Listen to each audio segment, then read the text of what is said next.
Okay, now the last few clips we're going to do are from this woman who we played the other day. She had the crazy clip where it's like, if the West doesn't love the Jews, they will fall. They will be crushed. Jewish Zionist activist Melanie Phillips at the pro-Israel conference has some real zingers. The Rage Against Hate event. Let's hear some of these. We are seeing an alliance, an unholy alliance between the left and the Islamists, an alliance which has turned language and thought in itself inside out to produce an image of demonic Jewish control over the world. It is as if we are living through a posthumous victory of both Stalin and Hitler. Why has this happened? There are many reasons, complicated. Holocaust guilt by the West is part of it. The idea that they can never again have the reality of the Jew as victim. They have to cast the Jew instead as the victimizer to escape their own historic guilt, not just for the Holocaust, but for centuries of Jewish persecution. We have the rise of identity politics based on the hatred of the Western nation state, the hatred of Western culture itself, which has produced for decades an onslaught by Western intellectual elites on the West's core values. And the onslaught on the West's core values has meant an onslaught on Judaism, because it is Judaism, although Christianity is, of course, the infrastructure upon which the West is based, but Christianity didn't come from nowhere. One could say Christianity was a Jewish sect that got slightly out of hand. A Jewish sect that was targeted, that went over to the Gentiles. Secular or religious. A Jewish sect that got slightly out of hand. No, it did what it was supposed to do. Slightly out of hand. Not completely out of hand, only slightly out of hand. We're very shy of saying. See that? Notice the difference. Not completely out of hand, only slightly. It only did a little too harsh of persecution sometimes. Because it's a meme, and once it's out of their hands, it has a life of its own. And only slightly, they all recognize it's a Jewish sect that Judaized the world. Only slightly backfired a little bit, which still ultimately benefits them. Very revealing quote here. Remember, she made a similar statement, though. They asked if she would prefer for Israel if the Goyim were to be religious or non-religious, and she says she wants kosher Christians. She wants Noahide Christians. Concerning being religious or coming back to being civilized, there are two different agendas. One of Rav Ori Sherki, who sit with us today, that says that the Goyim should be Bnei Noach. They shouldn't. The Goyim should be Noahides. That's what they said. The Goyim should be Noahides. Let's hear her answer. She goes, yes, they should be Christians. Be like religious Christians. And the second is Yoram Chazonis or Dennis Bragers or maybe other conservative intellectuals who say to them, be good Christians. So which agenda do you think is the best? Be good Christians. But please, be good Christians of the kind of Christian that love us. Because it's possible. I mean, you know, do I have to say the obvious? Jesus was a Jew. It does come as a bit of a shock to some Christian audiences that I try that on. But there's no reason why never overcoming it. Love the Jewish people and be a Christian. There are millions of Christians in America. I don't know, I'm pointing at you, but anyway, there are millions of Christians in America who love the Jews. And I know there are plenty of American Jews who say, no, they don't really, because they all want to convert us at the end of days, which I say, well, I'll take my chances on that when I meet them at the end of days. And see, they're not worried. Ludicrous. So, but if they're not from Christians, then they're not going to be Christians. And if they're not going to be Christians, what are they going to be? They're going to be nothing. And if they're going to be nothing, then the society is nothing. I'm afraid. So... So the fanatical Zionist Jew promotes Christianity and wants you to be good Noahides. How about that? I thought it was nothing they feared more. Funny, vindicated again. Because the West is itself Here's this woman, by the way. By a culture. Because the West is itself gripped by a cultural death wish. The Western culture that stands against the Jews is going down. The West will survive only if it decides to love itself and if it decides to love us, the Jewish people, instead of disdaining us and trying to erase what makes the Jewish people special and what's made the West special too. Because the See, acknowledge that your Judeo-Christian values, without them, you'd have nothing.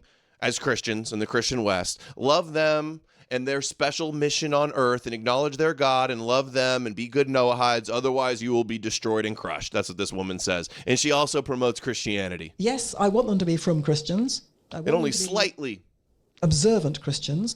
Came out of hand. In my view, no reason why an observant Christian cannot love the Jewish people as the parent religion of their religion. There's no reason at all. It's a deformation, or it's a big deformation. But I mean, it's perfectly possible to be an observant Christian and not want Jews to be destroyed, to actually love them and to revere them as the source of your own religion. I think, I'm sorry about that if I've... We're all talking about Rabbi Risharki here. It's interesting. Interesting answer. Hey, breaking news from my boy Dom Trippy. X to bring back the feature that displays what country accounts were originally created. And good, I hope they bring that one back. That's the most important one. Because that one, I don't know if it could identify if it was with a VPN or not, but that's how we busted Joanna, was because the account, it was originally created. And otherwise, we would have just known VPN in Sweden. But getting the picture exposed, too, was huge, but that's good. Oh, and by the way, obviously mine says U.S., created in the U.S. and still in U.S. But honestly, nobody has ever accused me of like not being in the U.S. I'm just too face forward, and I've done videos out on the beach, and I'm obviously just a California kid. Okay. We are seeing an alliance. We got another clip of her. Oh, we did that one. Here we go. Israel, which people have not seen before.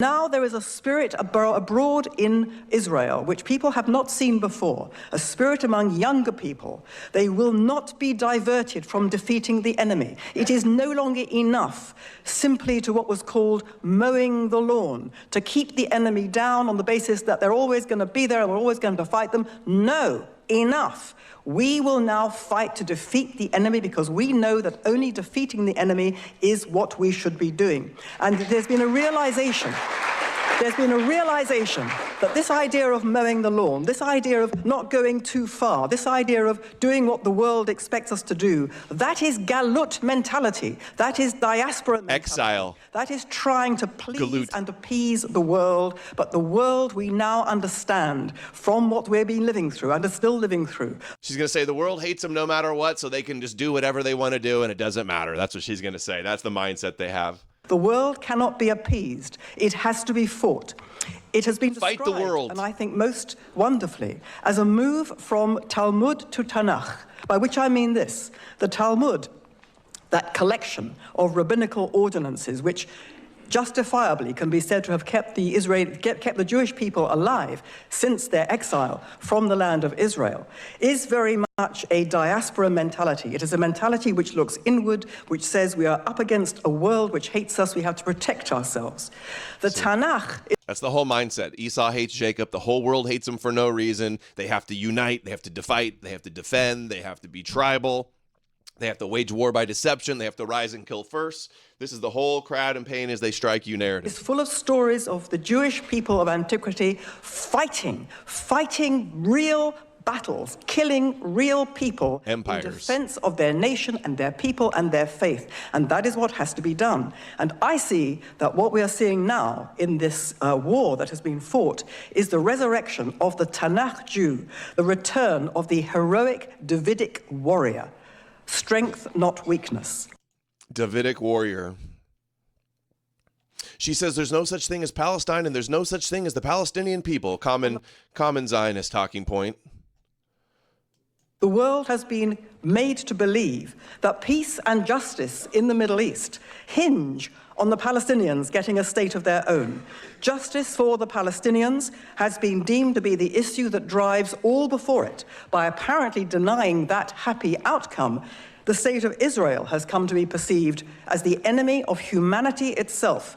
This is the big lie that we are all up against. But the Jewish world has never identified this big lie as such and has never fought it. It has never told the world the truth. There is no such thing as Palestine. There is no such thing as the Palestinian people.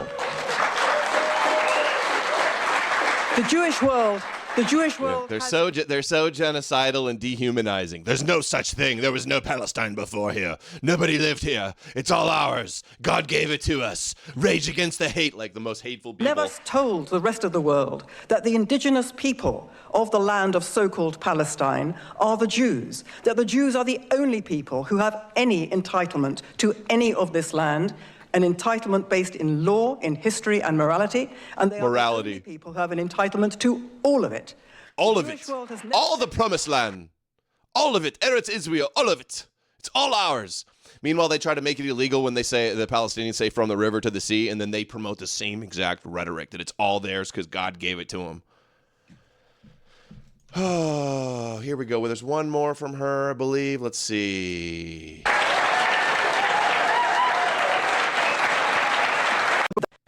Israel is not the problem.